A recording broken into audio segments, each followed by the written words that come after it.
নমস্কার বন্ধুরা, রিনাজ হোমলি কিচেনে সকলকে স্বাগত। আজ শেয়ার করব পমফ্রেট মাছের ঝালের রেসিপি। আমি যেভাবে বানাবো এইভাবে একবার বানিয়ে দেখবেন। গরম ভাতের সাথে খেতে খুব ভালো লাগবে, বাড়ির সকলের খুব পছন্দ হবে। তাহলে চলুন দেখে নেওয়া যাক আমার আজকের এই পমফ্রেট মাছের রেসিপি। মাছটা বানানোর জন্য আমি এখানে প্রথমে একটা বাটিতে মশলা নিয়ে নিচ্ছি। এখানে 1 চামচ সর্ষে নিলাম, 1 চামচ জিরে নিলাম, আর নিলাম একটা শুকনো লঙ্কা। আপনারা যদি ঝাল বেশি খান তাহলে লঙ্কার পরিমাণটা বেশি করে দেবেন। একটু জল দিয়ে মশলাটাকে ভিজিয়ে রাখলাম।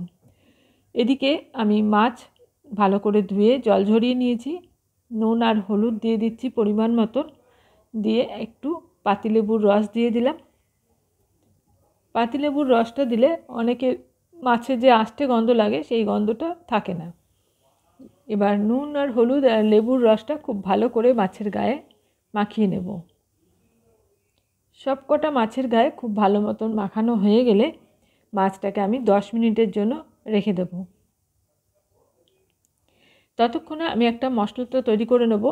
একটা গ্রাইন্ডার জারে ভিজিয়ে রাখা সর্ষে, জিরে আর লঙ্কাটা দিয়ে দিলাম একটা টমেটো, অল্প পরিমাণে আদা, দিচ্ছি 2 টেবিল চামচ কোরানো নারকেল, আর দেব 2টো কাঁচা লঙ্কা। এবার এটাকে একটা পেস্ট বানিয়ে নেব।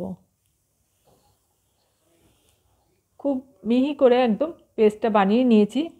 আর এদিকে আমি একটা ফ্রাইং প্যান গরম করে নিয়েছি, তার মধ্যে দিয়ে দিচ্ছি সর্ষের তেল। তেলটা আমি একবারেই বেশি করে দিয়ে দেব, আর পরে আমি তেল দেব না। তেলটা দিয়ে খুব ভালো করে গরম করে নিয়েছি। গ্যাসের ফ্লেমটাকে মিডিয়ামে করে দিয়ে এখন নুন হলুদ মাখানো মাছগুলোকে ভেজে নেব। মাছগুলো 1 মিনিট মতো এক পিঠ ভেজে নিতে হবে। এক পিঠ ভাজা হয়ে গেলে অপর পিঠটা উল্টিয়ে ভেজে নিতে হয়।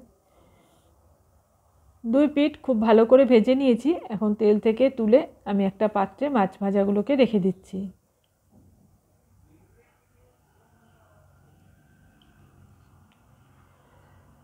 বাকি যে মাছগুলো আছে সেই টুকরোগুলোকেও আমি একইভাবে তেলের মধ্যে দিয়ে ভেজে নেব। মাছগুলো ভাজার সুবিধার জন্য আমি টুকরো করে কেটে নিয়েছি। আপনারা চাইলে গোটা মাছও রাখতে পারেন, মাছের গায়ে একটু করে তাহলে চিড়ে দেবেন।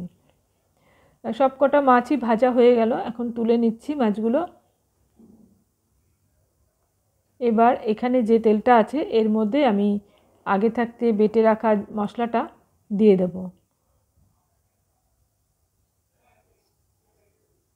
এবার এর মধ্যে দিয়ে দিলাম পরিমাণ মতো নুন, 1/2 চামচ হলুদের গুঁড়ো, সামান্য একটু কাশ্মীরি লাল লঙ্কার গুঁড়ো।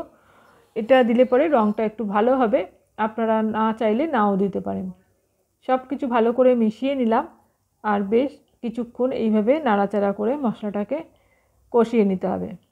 এবার একটু ঢাকা দিয়ে মিনিট খানেক সময় আমি কষিয়ে নেব।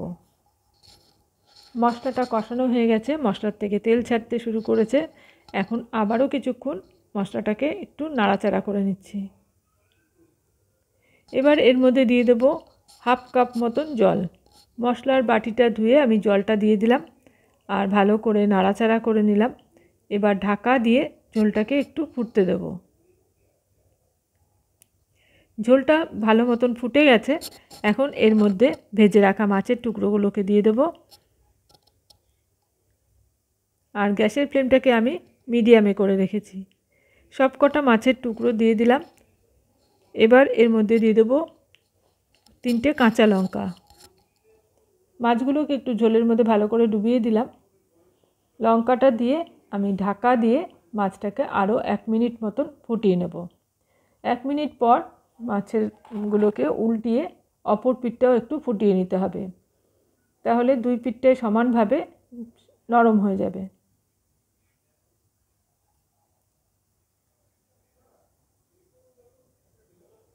সব কটা মাছকে এইভাবে উল্টে পাল্টে দিলাম, আরও কিছুক্ষণ ফুটিয়ে নিলাম। আপনারা যদি গ্রেভিটা আরও শুকনো করতে চান তাহলে জলের পরিমাণটাও একটু কমিয়ে দিতে পারেন। ভালো করে সব মাছ উল্টে পাল্টে দিয়েছি, আর এখন এর মধ্যে দিয়ে দেবো কিছুটা ধনেপাতা কুচি। রান্নাটা আমার হয়ে গেছে, এখন একটু নাড়াচাড়া করে নিলাম। এবার গ্যাসের ফ্লেম অফ করে দিয়ে ঢাকা দিয়ে রেখে দেব 5-6 মিনিট। 5 মিনিট পর আমি একটা পাত্রে সার্ভ করে নিচ্ছি। গরম ভাতের সাথে এইভাবে পমফ্রেট মাছের ঝাল একবার বানিয়ে খেয়ে দেখবেন, খেতে খুব ভালো লাগবে, বাড়ির সকলের খুব পছন্দ হবে। আমার আজকের এই পমফ্রেট মাছের ঝালের রেসিপি আপনাদের কেমন লাগলো কমেন্টসে জানাবেন। ভালো লাগলে লাইক আর শেয়ার করে দেবেন। চ্যানেল এখনও সাবস্ক্রাইব করা না থাকলে আমার চ্যানেলটা সাবস্ক্রাইব করে পাশে থাকা অল বাটনটা প্রেস করে রাখবেন। পরবর্তী ভিডিওর নোটিফিকেশন আপনার কাছে চলে যাবে। আজ এখানে শেষ করছি, আবারও চলে আসবো অন্য কোনো রেসিপি নিয়ে।